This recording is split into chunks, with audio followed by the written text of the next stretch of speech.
మంగళవారం హాజీపూర్ మండలంలోని గుడిపేటలో నిర్మాణం అవుతున్న మెడికల్ కాలేజీని ఎమ్మెల్యే సందర్శించారు. మార్చి నెలాఖరు వరకు మెడికల్ కాలేజీ హాస్టల్ భవనాల నిర్మాణం పూర్తి కావాలని ఎమ్మెల్యే అధికారులకి ఆదేశించారు. అంతకుముందు దొనబండలో 33 kV విద్యుత్ సబ్స్టేషన్ ఏర్పాటు స్థలాన్ని పరిశీలించారు. ఈ సందర్భంగా ఎమ్మెల్యే మాట్లాడారు. రైతుల్ని రాజులు చేసే కార్యక్రమానికి చర్యలు తీసుకుంటున్నట్లు తెలిపారు. దీనిలో భాగంగా దళారీ వ్యవస్థ లేకుండానే రైతుకు ధాన్యాన్ని అమ్ముకునే ఏర్పాట్లు చేస్తున్నట్లు పేర్కొన్నారు. మండలంలో మహిళా సంఘాల ఆధ్వర్యంలో రైస్ మిల్లు ఏర్పాటు, 15,000 మెట్రిక్ టన్నుల సామర్థ్యం గల గోదాములు నిర్మించనున్నట్లు తెలిపారు. గోదాముల్లో నిల్వ చేసిన ధాన్యానికి రుణ సదుపాయంతో పాటు ఇన్సూరెన్స్ సదుపాయం కల్పిస్తున్నట్లు తెలిపారు. 100 కోట్ల వ్యయంతో ఫిష్ ప్రొడక్ట్ ప్లాంట్ ఏర్పాటు చేయనున్నట్లు తెలిపారు. ఇండస్ట్రియల్ కారిడార్ కూడా హాజీపూర్ మండలంలోనే ఏర్పాటు చేస్తున్నట్లు చెప్పారు. ఈ కార్యక్రమంలో అదనపు collector Motilal, RDO Ramulu, DRDO Kishan, జిల్లా పంచాయతీ అధికారి వెంకటేశ్వరరావు, విద్యుత్ శాఖ ఏడీ రాజశేఖర్, తహసీల్దార్ శ్రీనివాసరావు, దేశపాండే, ఎంపీడీఓ మధుసూదన్, ఆయా శాఖల అధికారులు, కాంగ్రెస్ పార్టీ అధ్యక్షులు తోట రవితో పాటు మండల నాయకులు పాల్గొన్నారు.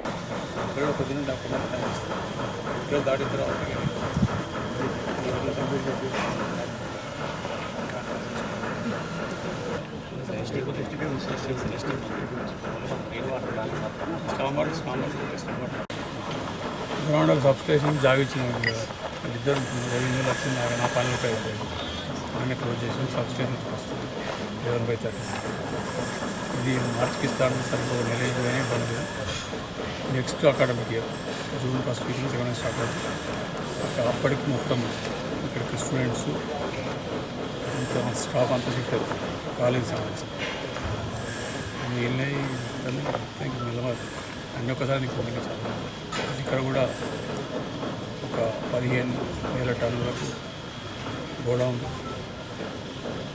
ఫార్మర్స్ కోసం రైస్ ఐకేపీ వాళ్ళు ద్వారా మొత్తం 6 రైస్ మిల్లు పెడతాను. హాజీపూర్ మండలికి ఒకటి, లక్ష్మీపేట మండలికి 2, దండపల్లి మండలికి 3. దండపల్లి మండలం 15,000 టన్నుల గోడౌన్లో, లక్ష్మీపేట 10,000, ఇక్కడ 40,000 టన్నులు, ఇక్కడ ఆల్రెడీ 12,500 టన్నులు ఉన్నాయి. సో దీంతో మన కాలసీలో పండిన పంటకు ఇక్కడనే కూడా ఇంకా మిగిలిపోతుంది. రైతులు ఎవరి మీద అదే రైస్ మిల్లుల మీద ఆధారపడేది లేదు, గోడాల మీద ఆధారపడేది. దాన్ని వేరే మెకానిజం ఉంటుంది. గోడౌన్లో ఒకవేళ ధర లేకపోతే స్టాక్ చేసినప్పుడు ఇన్సూరెన్స్ చేసి బ్యాంకు వాళ్ళతో ట్యాప్ చేసి క్రాప్ దాని వాల్యూ మీద 30%, 40% ఇమీడియట్ డబ్బులు ఇస్తే వాళ్ళకి అవసరాలంటే తీసుకుంటారు. ధర వచ్చిన ఏమీ దళారీ వ్యవస్థ, ఎందుకంటే రైతుల కన్నా పైసలు అలాగే పోతాయి. పండించి పండుగ వాళ్ళకి ఒక్క ఫ్రంట్గా అన్ని ఫ్రంట్లు చేస్తున్నాయి రైతులకు. ఒక్క వ్యవసాయం చేస్తే కాదు, వ్యవసాయంతో పాటు డైరీ, పౌల్ట్రీ, ఫిషరీ మీద కానీ ఇంటర్నేషనల్ ఫిష్ ఫండ్ వస్తుంది. 100 కోట్ల ప్రపోజల్ ఆల్రెడీ 20 కోట్ల సెంట్రల్ గవర్నమెంట్ 40 కోట్లు ఫస్ట్ ఫేజ్. ఇంకోటి మొరల్ స్పెషల్ ఫండ్ చేస్తుంది, దానికి 15 కోట్లు, ఈ సంవత్సరం 5 కోట్లు వచ్చింది. ఇక్కడికి వెళ్ళి ఎక్స్పోర్ట్. ఆర్టీసీలో ఎన్నికలు నిర్వహించి ఉద్యోగుల సమస్యలు పరిష్కరించాలంటూ కోరుతూ ఆర్టీసీ ఉద్యోగులు జేఏసీ నాయకులు ప్రభుత్వాన్ని డిమాండ్ చేశారు. జాయింట్ యాక్షన్ కమిటీ పిలుపుతో భాగంగా మనుషుల ఆర్టీసీ డిపో కార్యాలయం ముందు జేఏసీ నాయకులు నల్ల బ్యాడ్జీలు ధరించి నిరసన వ్యక్తం చేశారు. ఈ సందర్భంగా వారు మాట్లాడుతూ కొత్తగా ఏర్పడ్డ కాంగ్రెస్ ప్రభుత్వం మేనిఫెస్టోలో పెట్టిన విధంగా ఆర్టీసీ సంస్థని ప్రభుత్వంలో విలీనం చేసి కార్మిక సంఘాలను గుర్తించి ఎన్నికలు నిర్వహించాలని అన్నారు. ఆర్థికపరమైన బాండ్లు, సిసిఎస్ నిధుల్ని వెంటనే విడుదల చేయాలని తెలిపారు. ఆర్టీసీలో ఉద్యోగుల నియామకాలు చేపట్టి కార్మికులపై పనిభారం తగ్గించాలని అన్నారు. ఆర్టీసీ ఉద్యోగులు వృత్తిపరంగా ఎదుర్కొంటున్న ఇతర సమస్యల్ని పరిష్కరించే విధంగా అధికారులు చర్యలు తీసుకోవాలని డిమాండ్ చేశారు. ఈ కార్యక్రమంలో వివిధ కార్మిక సంఘాలకు చెందిన నాయకులు, ఉద్యోగులు తదితరులు పాల్గొన్నారు. ఆర్టీసీ కార్మికుల ఐక్యత, జేఏసీ జేఏసీ జేఏసీ జేఏసీ. ఈరోజు తెలంగాణ వ్యాప్తంగా మరి ఆర్టీసీ కార్మికులు ఎదుర్కొంటున్న సమస్యలపైన ప్రభుత్వంలో ఆర్టీసీని విలీనం చేసుకుంటామని మరి మేనిఫెస్టో పెట్టిన దానిపైన, అదే విధంగా 2 సంవత్సరాలు యూనియన్లు లేకుండా ఉన్నాయని ఆనాడు కేసీఆర్ గారు చెప్పిన దాన్ని మరి తుంగలో దొక్కి మరి యూనియన్లు లేకుండా కూడా ఇప్పటి వరకు యూనియన్లకు పర్మిషన్ ఇవ్వకుండా చేస్తున్న దానిపైన, అదే విధంగా కార్మికులకు రావాల్సిన రావాల్సిన బాండు డబ్బులు మొత్తం మందికి ఇవ్వకుండా మరి కాలయాపన చేస్తున్న దానిపైన, అదే విధంగా ఆర్టీసీలో కండక్టర్ డ్రైవర్లు మరి షార్టేజ్ ఉన్నదని చెప్పి ఏదైతే పనిచేస్తున్న కార్మికుల పైన పని భారం పెంచడం పైన కొత్తగా రిక్రూట్మెంట్ చేయాలనే దాని మీద, అదే విధంగా సిసిఎస్ మరి ఇతరత్ర రావాల్సిన లావాదేవీలు అన్ని కూడా ఇవ్వాలని మరి జేఎన్డీ యాక్షన్ కమిటీగా తెలంగాణ వ్యాప్తంగా ఆర్టీసీ కార్మికులు ఏకమయ్యి మరి ఈ రోజు నిరసన కార్యక్రమాన్ని నల్ల బ్యాడ్జీలతోటి తెలపడం జరుగుతుంది. ఇక ముందు కూడా జేఎన్డీ యాక్షన్ కమిటీ ఎలాంటి కార్యాచరణ తీసుకున్నా కూడా కార్మికులందరూ ఏకకంఠంతో ముందుకొచ్చి ఉద్యమాన్ని ముందు నడుపుతారని తెలపరుస్తున్నాం. మంచిర్యాల డిపో. మంచిర్యాల జిల్లా హాజీపూర్ మండలం రాపల్లి ఆర్ఎండ్ఆర్ కాలనీలో నూతనంగా నిర్మించిన శ్రీ ఆంజనేయ ఆలయంలో విగ్రహ ప్రతిష్ఠ మహోత్సవాలు ఘనంగా జరుగుతున్నాయి.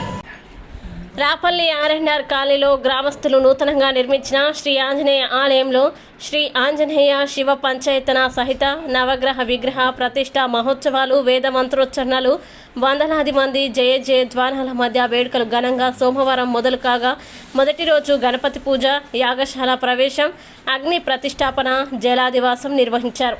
రెండవ రోజు మంగళవారం గణపతి పూజ, ధాన్య పుష్ప ఫలశయ్యాది వాసములు నిర్వహించారు. గ్రామంలోని పలువురు సతీ సమేతంగా యజ్ఞ హోమంలో పాల్గొని ప్రత్యేక పూజలు నిర్వహించారు. అనంతరం ఆలయ కమిటీ సభ్యులు భక్తులకి తీర్థ ప్రసాదాలతో పాటు అన్నదానం ఏర్పాటు చేశారు. ప్రతిష్టా మహోత్సవం వేద పండితులు రాఘవేంద్ర శర్మ, కడియం బాలాజీ శర్మ, కొండపలుకుల సంభశివ శర్మ బృందంల సమక్షంలోని వైభవంగా జరుగుతున్నాయి. బుధవారం ఉదయం 10 గంటల శ్రీ అభయాంజనేయ శివ పంచాయతన సహిత నవగ్రహ ప్రతిష్టా మహోత్సవం నిర్వహించనున్నట్లు ఆలయ కమిటీ సభ్యులు తెలిపారు. ఈ సందర్భంగా మాజీ ఎంపీపీ మందపల్లి స్వర్ణలత శ్రీనివాస్ మాట్లాడుతూ గ్రామస్తుల సహకారం వల్లనే ఆలయ నిర్మాణం పూర్తయిందని అన్నారు. ఆలయ నిర్మాణానికి సహకరించి ప్రతి ఒక్కరికి కృతజ్ఞతలు తెలిపారు. ఆంజనేయ స్వామి దీవెనలు గ్రామ ప్రజలతో పాటు హాజీపూర్ మండల ప్రజలందరికీ ఉండాలని కోరుకున్నారు. ఈ కార్యక్రమంలో హనుమాన్ భక్త బృందం సభ్యులు, భక్తులు పెద్ద సంఖ్యలో పాల్గొన్నారు.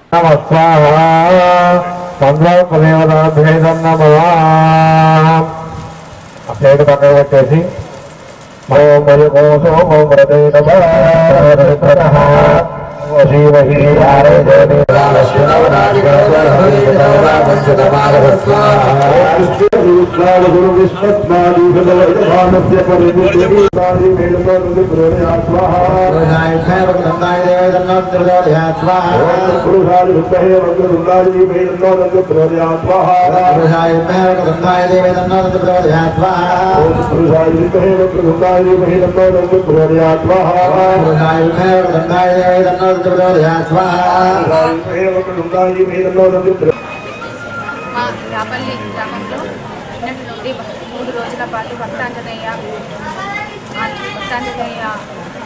ఈ ప్రతిష్టాపన జరుపుకుంటున్నాము. దీనికి ప్రతి ఒక్కరు కూడా మా రాపల్లి గ్రామ గుడికి ప్రతి ఒక్క దాత కూడా సహాయం చేసినందుకు వారికి ప్రత్యేకంగా ధన్యవాదాలు తెలుపుకుంటున్నాను. అదేవిధంగా భక్తులందరూ కూడా రేపు ప్రాణ ప్రతిష్ట ఉంటుంది కాబట్టి ప్రతి ఒక్కరు 10 గంటలకి ఊరి ప్రజలే కానీ వేరే ఇతర గ్రామాలలో ఉన్న ప్రజలు కూడా వచ్చి స్వామివారిని దర్శనం చేసుకోవాల్సిందిగా కోరుకోవడం జరుగుతుంది. ఈ ఊరికి మాకు సహకరించిన ప్రతి ఒక్కరికి కూడా ప్రత్యేకంగా ధన్యవాదాలు తెలుపుకుంటున్నాను. ఈ కార్యక్రమానికి రాపల్లి గ్రామ పెద్దలు ప్రతి ఒక్కరు సహకరించినందుకు వారికి కూడా ధన్యవాదాలు. మనోజవం మారుతతుల్యవేగం జితేంద్రియం బుద్ధిమతాం వరిష్టం వాతాత్మజం వానరయూథముఖ్యం శ్రీరామదూతం శిరసా నమామి. ఆస్తిక రాపల్లి గ్రామ ప్రజలందరికీ కూడా విజ్ఞప్తి, ఈ గ్రామంలో అత్యంత వైభవపేతంగా నిన్న, ఈరోజు, రేపు 3 రోజులుగా ఇక్కడ ఆంజనేయ స్వామి, అభయాంజనేయ స్వామి సహిత శివపంచాయతన నవగ్రహ దేవాలయ ప్రతిష్టా కార్యక్రమాలన్నీ కూడా ప్రారంభమైనాయి. అందులో భాగంగా నిన్న గణపతి పూజ, పుణ్యాహవాచనము, ఆ తర్వాత రక్షాబంధనము, యాగశాల ప్రవేశము, తర్వాత విగ్రహ స్థాపిత పూజలు, నవగ్రహ, వాస్తు, క్షేత్రపాలక, యోగిని, సర్వతో భద్రమండప దేవత పూజా కార్యక్రమాలు, ఆ తర్వాత గణపతి హోమము, నవగ్రహ హోమము, తర్వాత ఈ యొక్క నూతన విగ్రహాలు ఏవైతే ఉన్నాయో వాటన్నిటికీ కూడా జలాదివాస కార్యక్రమం చేయడం జరిగింది. ఈరోజు ఉదయాన్నే మళ్ళీ ప్రాతకాల పూజలు, తర్వాత హోమ కార్యక్రమాలన్నీ కూడా, సామూహిక హోమ కార్యక్రమాలన్నీ కూడా చేయడం జరిగింది. అదేవిధంగా మధ్యాహ్నం ఈ విగ్రహాలను ధాన్యాదివాస, ఫలాదివాస, పుష్పాదివాస, శయ్యాదివాస కార్యక్రమాలన్నీ కూడా రేపు ఉదయం 10:30 విగ్రహ స్థాపన, ఆ తర్వాత పూజా కార్యక్రమాలన్నీ కూడా ఉంటాయి కనుక ఈ 3 రోజులు కూడా భక్తులందరూ కూడా ఈ యొక్క కార్యక్రమంలో పాల్గొని స్వామివారి యొక్క అనుగ్రహ కృపకు పాత్రలు కావాల్సిందిగా కోరుతున్నాం. ఆంజనేయ స్వామి భగవానికి హర నమః పార్వతీపతయే హర హర మహాదేవ హర. రాపల్లె హనుమంత గుడి ఇన్ని రోజులు లేక అందరికీ బాధ, గుడి లేక అని బాగా బాధ ఉండే. దేవుడు అనుకున్నట్టు హనుమాన్ జయంతి మన గుడి ఇచ్చిండు. రాపల్లె గ్రామస్తులు అందరూ, మన దాతలు అందరూ, కృతజ్ఞతలు అందరు కలిసి మన రాపల్లె గుడి అయింది. ఇది హనుమాన్ జయంతి ఉండాలని మనస్ఫూర్తిగా కోరుకుంటున్నాం. రాపల్లి గుడి అందరి సహకారంతో అందరం కలిసి కట్టుకున్నాము. పెద్ద ఒక పండగ వాతావరణం ఏర్పడింది, చాలా బాగుంది. ఆర్మూర్ నుంచి కేతన్పల్లి వరకు ప్రతిపాదిత 4 వరుసల జాతీయ రహదారి నిర్మాణాన్ని నిలిపివేయాలని బాధితులు డిమాండ్ చేశారు. ఈ మేరకు మంగళవారం ఆర్డీఓ కార్యాలయం ఎదుట ధర్నా చేసి అధికారులు ఇచ్చిన నోటీసుల్ని దగ్ధం చేశారు. ఈ సందర్భంగా బాధితులు మాట్లాడుతూ 63వ జాతీయ రహదారి నిర్మాణం ప్లాన్ తమకు నష్టదాయకంగా ఉందన్నారు. ఇప్పటికే ఎల్లంపల్లి ప్రాజెక్టు నిర్మాణం వల్ల భూములు, ఇండ్లు కోల్పోయిన మాకు మళ్లీ రహదారి నిర్మాణం కోసం భూములు గుంజుకోవడం ఎంతవరకు సమంజసమని ప్రశ్నించారు. కొంతమంది స్వార్థపరుల నిర్ణయంతో అలైన్మెంట్ మార్చారని ఆరోపించారు. ఎమ్మెల్యే కుక్కిరాల ప్రేమ్సాగర్ రావును కలిసి గోడు వెళ్లబోసుకోగా తమకు అండగా ఉంటామని, న్యాయం చేస్తామని భరోసానిచ్చారని తెలిపారు.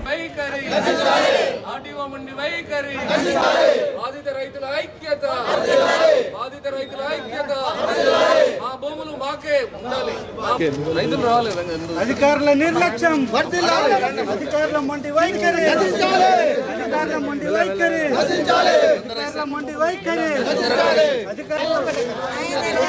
రైతుల భూములను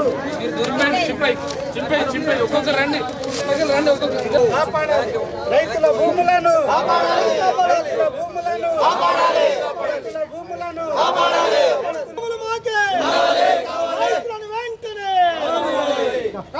కేంద్ర ప్రభుత్వము ఆర్మూర్ నుంచి కేతన్పల్లి వరకు ఉన్నటువంటి నేషనల్ హైవే 63 రహదారి 2 లైన్లని 4 వరుసల రైన్గా మార్చాలని చెప్పి ఇచ్చినటువంటి పద్ధతి ప్రకారంగా గతంలో 2018లో ఒకసారి అలైన్మెంట్ ఇచ్చారు, 2023లో ఒకసారి అలైన్మెంట్ ఇచ్చారు, 2024లో ఒక అలైన్మెంట్ ఇచ్చారు. అయితే మొట్టమొదటి 2 ఇచ్చిన అలైన్మెంట్ రాజకీయంగా కక్షపూరితంగా ఆర్థిక కుంభకోణాలు చేసి లంచాలు తిని కొంతమంది అధికారులు, కొంతమంది రాజకీయ దళారుల వల్ల ఆ 2 అలైన్మెంట్లు మారి ఇవాళ బ్రౌన్ ఫీల్డ్ పోయి గ్రీన్ ఫీల్డ్ కాబట్టది. గ్రీన్ ఫీల్డ్ మొత్తం కూడా ఎల్లంపల్లి ప్రాజెక్టులో గతంలో నష్టపోయినటువంటి రైతులే తిరిగి మరోసారి వాళ్ళని ముంచేటువంటి కార్యక్రమాన్ని వాళ్ళ స్థానికంగా ఉన్నటువంటి అధికారులు కావచ్చు, నేషనల్ హైవే అధికారులు కూడా ఈ యొక్క అవినీతికి పాల్పడి అక్కడ ఒక మైనారిటీ కళాశాల కోసం ఇవాళ రోడ్డును ఆ పక్కకు డైవర్ట్ చేసి లక్ష్మీపేట బైపాస్ అనే ఒక కారణం రుచిగా చూపించి ఇవాళ దాదాపు 500 మంది రైతులు 1433 ఎకరాల భూమిని ఇవాళ భూమి సేకరణ చేస్తారు. తద్వారా ప్రభుత్వానికి దాదాపు 1500 కోట్ల భారం ఇవాళ నేషనల్ ప్రభుత్వం మీద పడుతుంది, కేంద్ర ప్రభుత్వం మీద. ఇవన్నీ కూడా మేము గతంలో ఢిల్లీ దాకా వెళ్ళి నేషనల్ హైవే అథారిటీ మెంబర్కి, అదేవిధంగా ఇక్కడ ఉన్న జీఎంకి, ఏజీఎంకి అందరికీ కూడా మేము లిఖితపూర్వకంగా ఇక్కడ జరుగుతున్నటువంటి వాస్తవాలు, జరుగుతున్న నష్టాన్ని, గతంలో ఇక్కడ ఉన్నటువంటి పాత రోడ్, ఎగ్జిస్టింగ్ రోడ్ ఏదైతే ఉన్నదో నేషనల్ హైవే 63 ఉన్నదో దానికి సంబంధించినటువంటి రోడ్డు పూర్తిగా ఇవాళ హైవే అథారిటీ వాళ్ళు హైవేకి, నేషనల్ హైవే నిర్మాణానికి పూర్తిగా అనుకూలంగా ఉన్నది. కేవలము అటు 2.5 మీటర్లు, ఇటు 2.5 మీటర్లు ల్యాండ్ ఎక్విజిషన్ చేస్తే ఆ రోడ్డు నిర్మాణం పూర్తవుతుంది. అటువంటి దాన్ని కాదని చెప్పి ఇవాళ కొంతమంది కొన్ని ప్రలోభాలకు లోబడి ఇవాళ దాన్ని గ్రీన్ ఫీల్డ్గా, బ్రౌన్ ఫీల్డ్ని గ్రీన్ ఫీల్డ్గా మార్చిందని చెప్పి మేము ఢిల్లీలో ఉన్నటువంటి ఉన్నతాధికారులు చెప్పాం. ఢిల్లీలో ఉన్న ఉన్నతాధికారులు స్పందించారు. అరే ఇంత మంచిగా అద్భుతంగా ఈ రోడ్డు ఉండగా రైతుల మీదకి వెళ్ళిపోవాల్సిన అవసరం ఏమొచ్చింది, ఖచ్చితంగా దీన్ని మేము విచారణ చేస్తాం, మేము ఇక్కడి నుంచి పీడీని పంపిస్తాం, అక్కడ పీడీని పంపిస్తాం, మీరు ఖచ్చితంగా ఈ రోడ్డును మార్చేటువంటి క్రియను మేము చేపడతామని చెప్పి హామీ ఇచ్చిండ్రు. ఆ హామీని తీసుకొని ఇక్కడికి వచ్చిన తర్వాత చూసేసరికి ఇక్కడ స్థానికంగా ఉన్నటువంటి రెవెన్యూ అధికారులు ఎందరో ప్రజలు ఎన్నో సమస్యలతోటి వాళ్ళ పట్టాలు మారతలే, వాళ్ళ ల్యాండ్ మిస్ అయిందని ఎన్నో చెప్తూ ఉంటే వాటి మీద శ్రద్ధ చూపించకుండా, ప్రజలకు సర్వీస్ చేయకుండా ప్రజలను ముంచే కార్యక్రమం, ఇవాళ రైతులను ముంచే కార్యక్రమం ఇక్కడ ఉన్నటువంటి ఆర్డీఓ గారు, కలెక్టర్ గారు ఈ నిరుపేద రైతుల్ని, ఒకసారి ముంపుకు గురైనటువంటి రైతుల్ని మరోసారి ముంపుకు గురి చేయడానికి ఆగమేఘాల మీద దురదృష్టం ఏంటంటే ఆఫీసులలో కూర్చోవాల్సినటువంటి తహసీల్దార్లు ఇవాళ గ్రామాలలో పోయి ఇళ్లలో పోయి నోటీసులు తీసుకోండి అని చెప్పి ఇవాళ ప్రజలను బ్రతిమలాడి వాళ్ళ కొంపలు కూల్చే కార్యక్రమాన్ని వాళ్ళ తహసీల్దార్లు చేస్తుంటే ఇక్కడ ఉన్నటువంటి రెవెన్యూ అధికారులు ఎంత దిగజారిపోయినారో మనం అర్థం చేసుకోవాలి. దీన్ని మేము స్థానిక ఎమ్మెల్యే గారి దృష్టికి కూడా తీసుకుపోయాను. గౌరవ ప్రేమ్ సాగర్ రావు కూడా చాలా వారు సానుకూలంగా అనుకూలంగా వ్యవహరించారు. మీరు కూడా ఎవరు కూడా నోటీసులు తీసుకోకండి, రైతులు ఎవరు నోటీసులు తీసుకోకండి, ప్రభుత్వం ఏంటని ఇస్తే నేను ఖచ్చితంగా నిలబడతా, ఈ రోడ్డును మారుస్తా అని చెప్పి వారు కూడా ఈ రైతులకు అండగా ఇవాళ నిలబడడం జరిగింది. వారి దృష్టికి తీసుకుపోయినాము. ఎంపీ గారు కూడా వారితో కూడా సంప్రదింపులు చేస్తా ఉన్నాం. రైతులు మేమంతా కూడా వారు కూడా ఈ యొక్క అలైన్మెంట్ మార్చడానికి వారు కూడా సిద్ధంగా ఉన్నారు. కాబట్టి ఇంతమంది ఇవాళ రైతులకు అనుకూలంగా ఉన్నా కూడా ఇవాళ ఆర్డీఓ గారు అత్యుత్సాహం ప్రదర్శించి రైతులను గోసపుచ్చుకుంటాడు. ఇది వెంటనే మార్చుకోవాలి, ఆర్డీఓ గారు కూడా మార్పు చేసుకోవాలి. ఇచ్చిన నోటీసులను వెంటనే వాపసు తీసుకోవాలి. కనీసం ఇచ్చిన ఈ 3వ తారీఖు 4వ తారీఖు ఏదైతే డేట్లలో కార్యాలయాలు కలవమంటే చెప్తున్నటువంటి ఆర్డీఓ గారి సందేశం ఏదైతున్నదో ఆ షెడ్యూల్ మొత్తం కూడా క్యాన్సిల్ చేసుకుని రైతుల పక్షాన్ని నిలబడాలని చెప్పి సందర్భంగా చెప్తున్నాం. ఇంకా మితిమీరి మీరు ముందుకు పోతే ఈ ఆందోళన ఉధృతమవుతాయి, ప్రభుత్వానికి తిప్పలేదని చెప్పి కూడా ఈ సందర్భంగా మేము ప్రభుత్వాన్ని హెచ్చరిస్తున్నాం. NH 63 బాధితులం మేము. ఈరోజు ఎమ్మెల్యే ప్రేమ్ సాగర్ రావు దగ్గరికి వెళ్ళడం జరిగింది. సార్ మాకు 99% మా భూములు ఆగుతాయని మాకు భరోసా ఇచ్చారు. ఈరోజు మేము ఆర్డీఓ ఆఫీస్ కాడికి వచ్చి మాకు ఇచ్చిన నోటీసులు అన్నీ మేము కాలబెట్టాము. మాకు తెలియకుండా మీరు ఊరూరికి వచ్చి నోటీసులు ఇచ్చుడు ఇది పద్ధతి కాదు. మొన్న కలెక్టర్ వచ్చి కూడా మీకు న్యాయం చేస్తానన్నారు, కానీ మాకు ఎలాంటి న్యాయం జరగట్లేదు. ఆల్రెడీ మాకు నోటీసులు వస్తున్నాయి. మాకు ప్రజాసభ గ్రామసభ చేయలేదు, అయినా మీరు నోటీసులు పంపించారు. మాకు ప్రేమ్ సాగర్ రావు 99% ఇచ్చిండు. ఇప్పుడు 3D మీరు రద్దు చేయాలని మేము కోరుకుంటున్నాం. హాజీపూర్ మండల కేంద్రంలో బీజేపీ పార్టీ మండల కమిటీ ఆధ్వర్యంలో బీజేపీ నాయకులు విలేకరుల సమావేశం నిర్వహించారు. ఈ సందర్భంగా బీజేపీ పార్టీ జిల్లా ఉపాధ్యక్షులు ఎనగంధుల కృష్ణమూర్తి, బీజేవైఎం జిల్లా అధ్యక్షులు బొలిశెట్టి అశ్వినరెడ్డి, మండల అధ్యక్షులు గడ్డం స్వామిరెడ్డిలు మాట్లాడుతూ బీజేపీ పార్టీ జిల్లా అధ్యక్షులు వెరబలి రఘునాథ్పై పలువురు కాంగ్రెస్ నాయకులు అసత్య ఆరోపణలు చేస్తున్నారని వారిపై తీవ్రంగా మండిపడ్డారు. కాంగ్రెస్ నాయకులు వారి వ్యవహార శైలి మార్చుకోవాలని హెచ్చరించారు. రాజకీయంగా ఎదుర్కోలేకనే రఘునాథ్పై బురద చల్లాలని కొందరు కాంగ్రెస్ నాయకులు అసత్య ఆరోపణలు చేస్తూ ప్రచారం చేస్తున్నారని అన్నారు. ఇకపై రఘునాథ్పై అసత్య ఆరోపణలు చేస్తే సహించేది లేదని హెచ్చరించారు. ఈ కార్యక్రమంలో మండల ప్రధాన కార్యదర్శులు రైలు మల్లేష్, కోటి ప్రశాంత్, మండల నాయకులు ఉట్నూరి రాజనర్సు, జూపాక ధర్మయ్య, మారి వెంకటరెడ్డి, చిందం తిరుపతి, చలిమల శ్రీనివాస్, యువ మోర్చా మండల అధ్యక్షుడు యాదగిరి సురేష్, నాయకులు భక్తిని స్వామి, బూర్ల అజయ్, గుండె అభినయ్, గూడ గట్టయ్య తదితరులు పాల్గొన్నారు. భారతీయ జనతా పార్టీ జిల్లా అధ్యక్షులు రఘునాథ్ గారిని ఈ NH 63 ముంపు ఏదైతే రోడ్డు విస్తరణలో ముప్పు గురవుతున్న రైతులకు బాధితుల పక్షాన రఘునాథ్ గారు దశల వారీగా పోరాటం చేయడం జరిగింది. వారు పోరాటం ఎంత దూరం ఏంటంటే వారు కేంద్ర మంత్రి నితిన్ గడ్కరీ గారిని కూడా కలవడం జరిగింది. దాంతోపాటు హైదరాబాద్ ఉన్న ఆర్ఓ గారిని కూడా కలవడం జరిగింది. అదే కాకుండా వారు గతంలో మెయిన్ రోడ్ నుంచి వెళ్తుందన్నప్పుడు ఒకవైపు ఎక్కువ తీసుకుని ఒకవైపు తక్కువ తీసుకుంటుందని చెప్పేసి అన్నప్పుడు ఈరోజు కాంగ్రెస్ పార్టీలో ఉన్న నాయకులు, నాడు బీఆర్ఎస్ ఉన్న నాయకులు రఘునాథ్ గారిని కలిస్తే రఘునాథ్ గారు వారిని తీసుకెళ్ళి ఢిల్లీకి తీసుకెళ్ళి వారి ముప్పు బాధితుల బాధలను వాళ్ళను కేంద్ర ప్రభుత్వం దృష్టి తీసుకెళ్ళడం జరిగింది. మరి తర్వాత ఇదే రూటును రాష్ట్ర ప్రభుత్వం అనుమతి ఇవ్వకపోతే మళ్ళీ రాష్ట్ర ప్రభుత్వం రూటు మార్చితే ఆ రూటులో పోతున్నటువంటి ఎల్లంపల్లిలో మరీ ముప్పు గురవుతున్న బాధితుల పక్షాన కూడా రఘునాథ్ గారు మళ్ళీ ఢిల్లీకి వెళ్ళారు. హైదరాబాద్లో ఉన్న ఆర్ఓ గారిని కూడా కలిసి విన్నవించడం జరిగింది. అక్కడ రైతులు నష్టపోతున్నారు, వాళ్ళని ఆదుకోండి, వారికి ఏ విధంగా న్యాయం జరగని చెప్పేసి రైతుల పక్షాన ఈ నియోజకవర్గంలో పోరాడిన వ్యక్తి ఎవరైనా ఉన్నారంటే ఒక భారతీయ జనతా పార్టీ బీజేపీ జిల్లా అధ్యక్షుడు రఘునాథ్ గారు. కానీ ఈరోజు కొందరు రఘునాథ్ గారి ఎదుగుదలను ఓర్వలేక అతని ఎదుగుదల మీద బురద జల్లే ప్రయత్నంగా చిల్లర ఆధారాలు లేని ఆరోపణలు చేస్తూ అనవసరమైన ఆరోపణలు చేస్తున్నారు. దీనిని భారతీయ జనతా పార్టీ క్షమించదు. ఒకసారి చూసినాం, రెండోసారి చూసినాం. అదేవిధంగా దీనికి ఎంతవరకు చట్టపరంగా మేము ముందుకెళ్ళాం ఆ విధంగా మేము ముందుకెళ్తాము. చట్టపరంగా చర్యలు తీసుకోవడం కూడా మేము వెనుకాడము.